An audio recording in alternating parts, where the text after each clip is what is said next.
The Shattering, Fall of the Nomads. Prologue. 4 months after the Shattering. Boy Meets World. Austin meandered through the abandoned cars and trucks that littered the highway. He was skinny and on the verge of malnourishment. He had gone 3 days without food and his body was starting to show it. Austin was a 15-year-old boy who had been on his own for the past 3 months.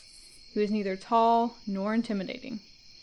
His once porcelain skin had been transformed into a harsh, reddened skin that was peeling away, constantly recovering from sunburn. His face was squared but narrow, and his bright pink cheeks were covered in freckles. His dark blue eyes were hidden behind his long, sun-bleached amber hair.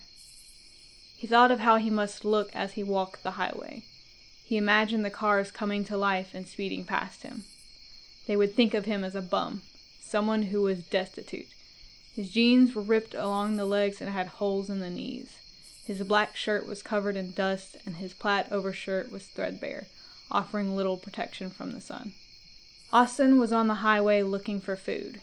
He hoped to find anything that would help ease his grumbling stomach.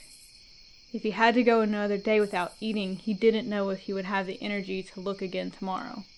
He had tried his hand at hunting, but Austin quickly found out that he wasn't as skilled with bows as he was with guns.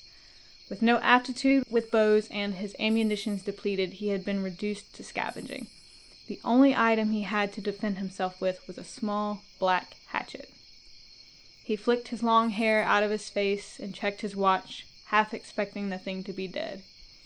He smiled as he watched the second hand ticking behind the broken glass. 5:25, Austin whispered to himself. Not much time left. He scanned the highway, and no food in sight. It wouldn't be long before he would have to abandon his search and find shelter for the night. He didn't want to be caught outside when nightfall comes. That's when they're the most active. Something flashed by in his peripheral vision. He snapped his head to the left and quickly glanced around the area, trying to find whatever caught his eye. Realizing how open he was, Austin ducked behind the side of an old pickup truck. He pulled his hatchet free from his backpack and readied himself. A cold sweat started to form on his brow, and his eyes frantically scanned between the sea of cars. Nothing moved. The only sound he could hear was that of insects chirping in the southern heat. After a few moments, Austin slowly stood up and reluctantly returned to his search for food. He kept his hatchet in front of him, ready to attack anything that came at him. He slowly walked up to a rather new-looking sports car. It was bright red, like a candy apple. The thought only made him hungrier. His stomach started to growl, and his hopes of food caused him to quicken his pace to the door. He pulled on the handle. The car was locked. Of course it would be, Austin said with a sneer. He kicked the door, denting the red door in. He froze as the car came to life with lights and a blaring horn. Motherfucker, Austin cursed and took off down the highway as he held on tight to his backpack. His heart was racing and his chest felt his vision starting to tunnel. Austin had to get away. He needed to get far away. The horn was still ringing loudly in his ears as he ran down the closest exit ramp. He had been looking forward to scavenging in Augusta, in hopes of finding ammo and maybe some camping supplies. Augusta had been abandoned for over 2 weeks now. Whether that was because the inhabitants had been wiped out or upped and left, Austin didn't know. This was quickly becoming a common occurrence. Humanity had experienced many things in the past 4 months. Meteors had shattered through the moon and struck the earth, completely destroying the west coast. Floods and tsunamis ravaged the east coast, causing mass destruction along the U.S. coastlines. Austin wasn't sure about the rest of the world. As far as he was concerned, it was all gone. He doubted anyone was enjoying croissants in front of the Eiffel Tower anymore, not without risking the constant threat of being eaten alive anyway. After the weeks of flood subsided and the water receded, a strange sickness swept through the country caused by a strange snow. The snow shined with bright white light and fell from a cloudless sky. It killed half of the survivors. Austin even watched his own foster parents succumb to the sickness. But whatever God was out there decided that wasn't enough.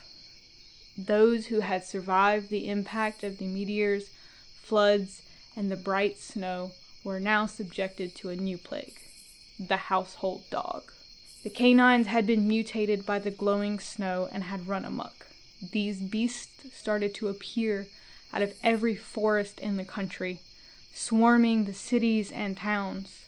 They stood on two legs and had long arms that ended with deadly claws.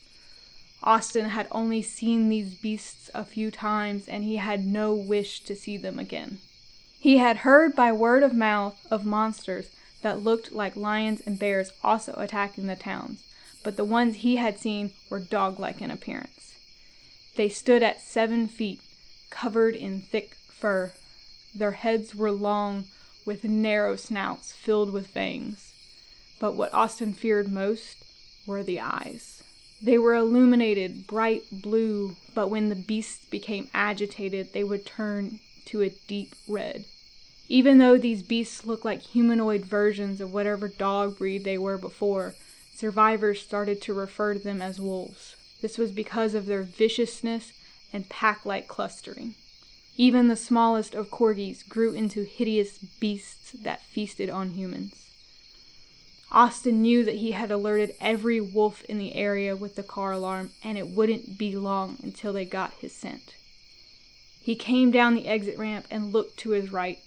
Behind the tall grass was a self-storage center.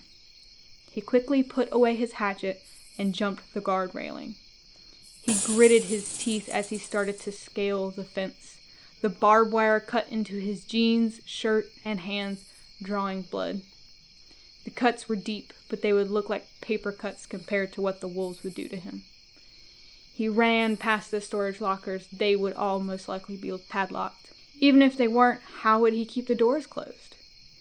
He jumped up and quickly came over the drive-in gate. To his left was a small brick building. It looked like it had barely been touched by the meteor's impact or the destruction that followed. He entertained the thought about breaking into the building and hiding away in there.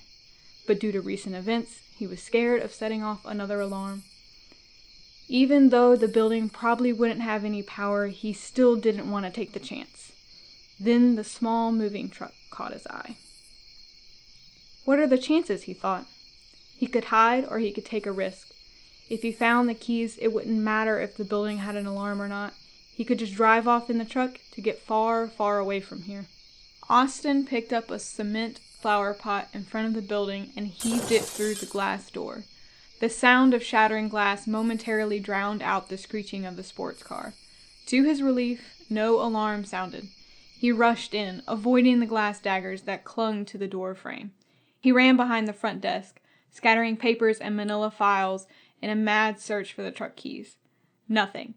He looked at the back wall for a key rack. Nothing again. He was panicking now. He couldn't waste any more time. Even if he couldn't find the keys, he could still use the truck. He dashed out the shattered door and headed straight for the storage container of the truck. He was lucky that the container didn't have a lock on it. Austin unlatched the swing doors and took off his backpack. He quickly took out a small rope and tied it around the door bar and latch. Austin tossed his bag inside and jumped in after it. He pulled on the rope and forced the doors shut. As the door closed, he caught a glimpse of something that was the size of a large dog race by the door. To Austin, it almost looked like a spider. His heart raced and he pulled on the door with all his weight, slamming them shut in panic. The container was dark, but Austin felt a slight wave of relief come over him. He didn't know what that thing was outside, but whatever it was, it couldn't get to him now. At least he hoped. The container floor felt like rough wood and smelled of gasoline, but he didn't mind it. The smell reminded him of his father's shed. He would often hide in there to get away from the neighborhood bullies that tormented him every day after school. The smell made him feel safe. He fumbled with his pack and pulled out a small plastic blue lantern. He flipped the switch and the container lit up. The side closest to the cab looked as if it was engulfed with shadow. He looked closer, reaching out with his hand, and found that it wasn't shadow, but a tarp. He studied it, using the light from his lantern. The tarp was nailed to the ceiling and the floor with a large, jagged slit down the middle. It almost looked like a tent. Austin wondered if someone used this as a place to sleep for the night. Maybe they still were. He pulled his hatchet from his pack and moved the flaps, peering into the makeshift tent. A few bundled up blankets laid in the corner with a dirty pillow and a model rocket ship laying in the center. Whoever had been here seemed to have left, or didn't make it back. Austin sighed and laid back against the wooden wall. He found that he wasn't concerned if anyone came back to the truck. No, what concerned Austin most were the wolves. It wouldn't be much longer until the wolves picked up his scent. Thanks to the blood he left on the fence, they would absolutely come to investigate. He grabbed the end of his rope and looked around the container. He needed to tie the rope to something, or he would have to rely on strength alone to keep the door shut should anything come snooping. The only problem was that if something cut the rope, say a claw or a fang, he would be defenseless. After looking around, he quickly discovered he had nothing to tie it off with. Suddenly he heard the sound he had dreaded most. A howl.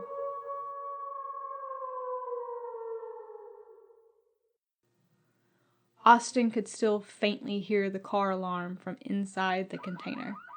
The sound was almost soothing compared to the sparse barking and howls he heard erupting from outside. He pulled his knees up to his chest and slowly rocked back and forth. "You damn moron! You stupid idiot! Why would you kick it? Why would you?" Austin broke off as he started to sob. "Are you crying?" a small voice asked from beside him. It may as well have been thunder. Austin jumped up, pulled his hatchet free from his pack. "Who said that?" Austin demanded as he picked up his lantern, shining it into the makeshift tent. Looking up at him was a small boy. He had light brown skin and wide forest green eyes. His face was round with thick lips and a pointed chin. He had a shaven head with patches of stubble streaked along his crown. He wore a dirty gray NASA shirt and jeans covered in grass stains. The boy recoiled towards the corner and hid under the old tattered blankets. Austin lowered his hatchet and stowed it behind his back. Hey, look, I put it away," Austin said calmly.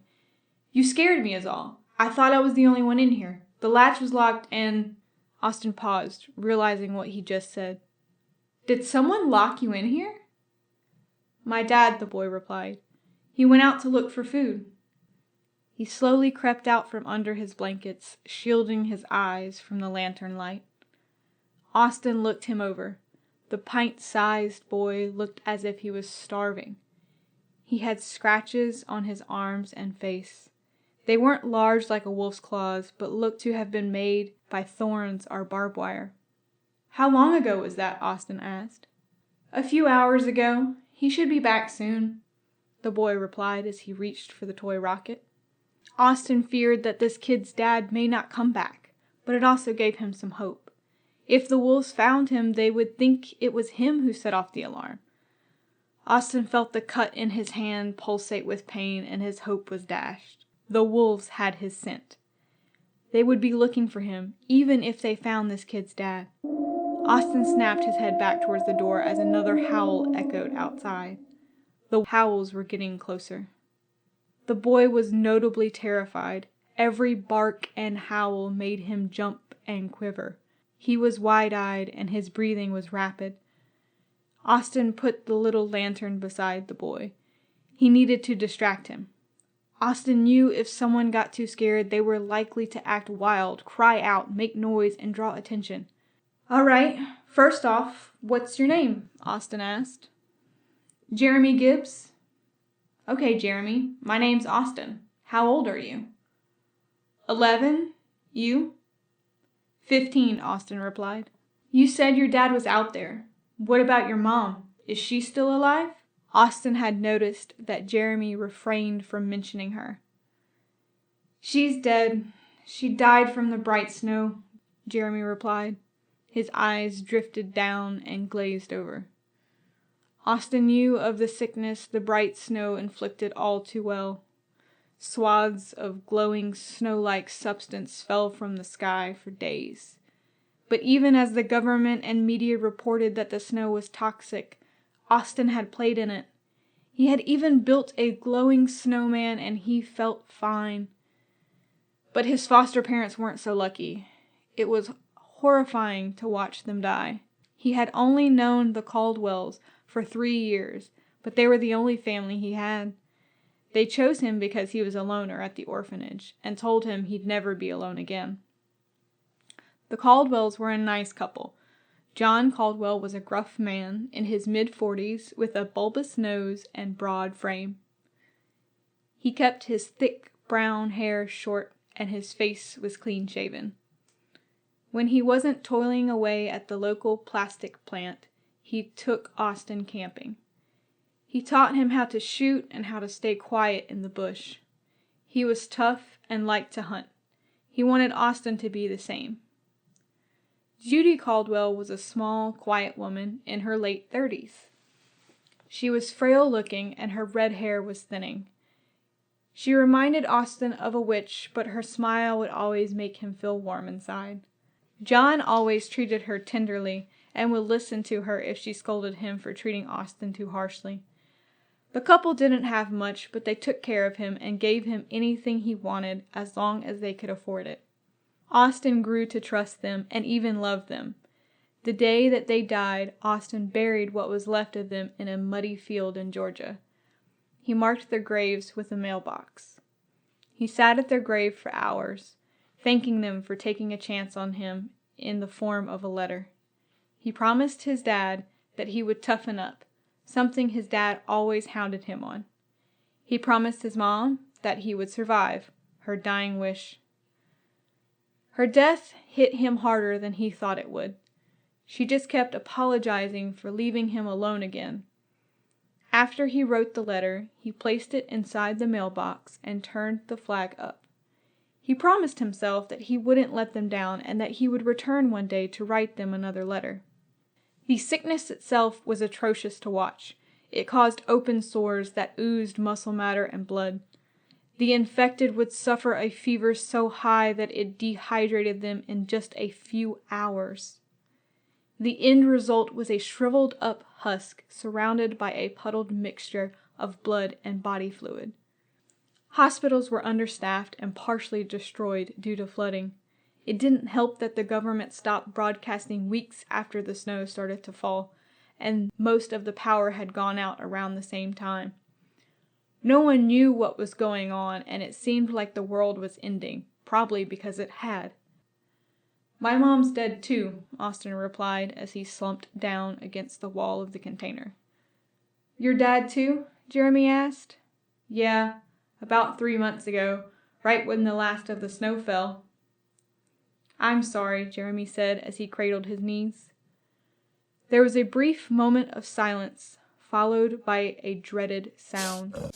The sound of sniffing. Jeremy heard it too. Austin grabbed the lantern and turned it off. The container was cast into pitch blackness. Something nudged the container door and it creaked. Jeremy took in a sharp breath and hid away back under his tattered blanket. Austin had been pressing so hard against the wall that his back was starting to hurt. He bit down on his hand to stop himself from screaming out in fear. They heard a long scrape against the door. "Hey, get out of here!" a voice cried from outside. To Austin's horror, snarls erupted from all around the truck. "That's my dad!" Jeremy squealed like a kid on Christmas. "Shut it!" Austin hissed as he cupped his hand over Jeremy's mouth. Barks and growls raised to a crescendo as they raced away from the truck towards the direction of the voice. "We gotta help him," Jeremy muffled. "How are we going to do that? Do you have a gun or any bullets in here?" Jeremy shook his head. "We gotta do something. We can't just leave him out there," he said through Jeremy's hand. Austin took his hand away and felt something wet. He turned on the lantern and saw that Jeremy's mouth was covered in blood. Austin looked at his hands. The barbed wire had cut deeper than he realized. He was covered in his own blood. Rapid gunshots erupted from outside, followed by yelps and whines. "Get out of here! Get away!" Jeremy's dad shouted. More barks and howls erupted down the street along with a harsh hiss.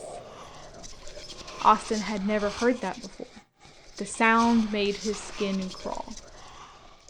At first, he thought it was a stray bullet that may have hit some sort of gas main, and that it was spewing gas.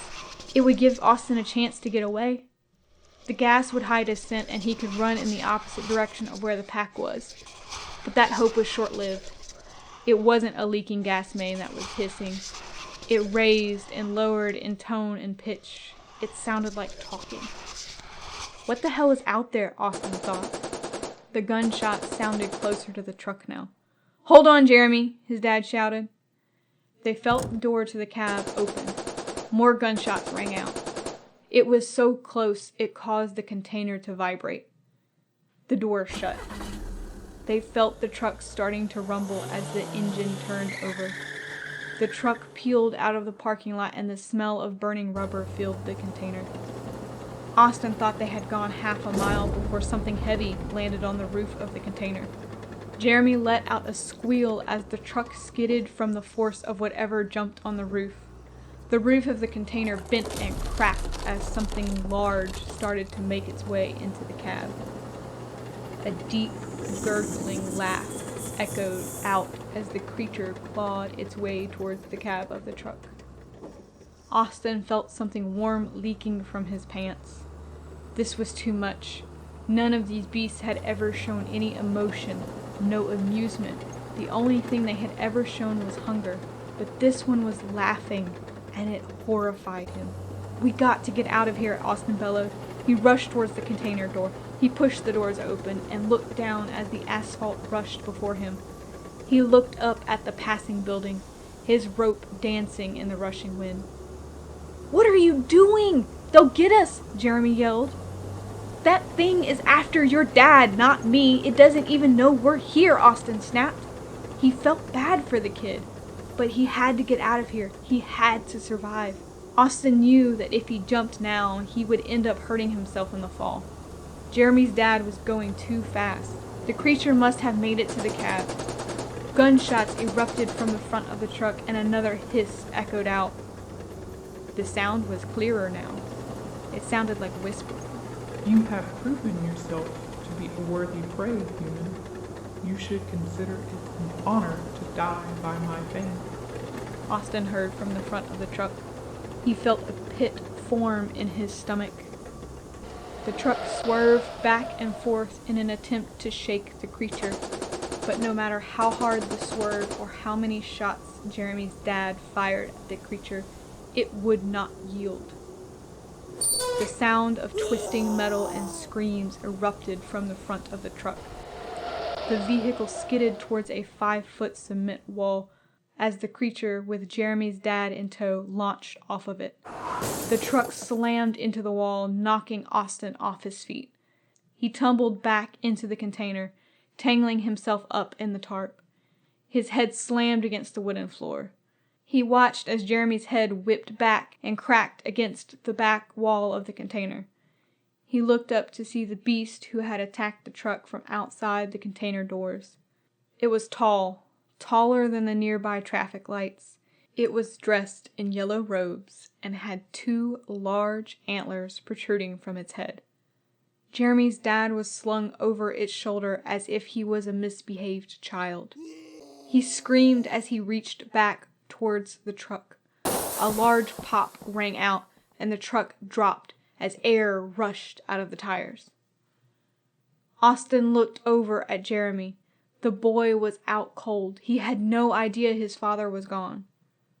Austin's vision started to darken when a large spider jumped down from the concrete wall. Austin knew it was the beast that he had seen following him since the highway. It had to be. The spider turned to him and looked at him with its large eyes. "What the hell?" Austin groaned. It was the size of a Labrador and moved like lightning. It stopped just short of the container and reached up with long, spindly legs, latching on to the swing doors. "Survive, Austin," it said. The spider slammed the door shut, and Austin heard the latch lock. He closed his eyes and lost consciousness.